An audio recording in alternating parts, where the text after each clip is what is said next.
Shortly after landing in Kinshasa in the Democratic Republic of the Congo, Pope Francis delivered a speech full of stinging condemnation of the exploitation over centuries, not just of this country, but also the continent.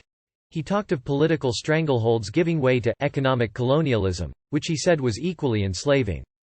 In the best-received section of the speech he told the outside world to acknowledge the catastrophic things that have been done in the country and to fully respect people here. Hands off the Democratic Republic of the Congo. Hands off Africa. Stop choking Africa, it is not a mine to be stripped or a terrain to be plundered, Pope Francis said to applause, referring to the rich resources that have brought so much conflict and death to the country. However, the Pope did not specifically refer to the role played by Catholic colonizers, backed by historic edicts from the Vatican, and the atrocities they committed here. He did talk of the greed that has more recently in the Dr. Congo, in his words, smeared its diamonds with blood, referring to the nearly 7 million people that are estimated to have been killed in conflict here over the past 30 years. When this trip was originally set to happen last year, the Pope had planned to visit the east of this vast country where the worst of the violence rages, and where millions have been displaced.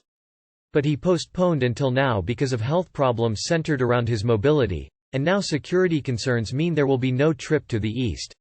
On the plane from Rome, Pope Francis informed journalists that he regretted he was not able to walk through the aisle to greet them all as he usually would, and asked instead that we go forward to meet him. The first view the public had of the pontiff when he landed in Kinshasa was in a wheelchair. But in spite of the promise of a reduced international travel schedule, it has been clear in recent months that coming on this trip was a priority for Pope Francis. In the Dr. Congo, as well as his denunciation of outsiders, his overriding message was for people here to view themselves as infinitely more precious than any treasure found in the soil here, and for political leaders to act in the interests of those people.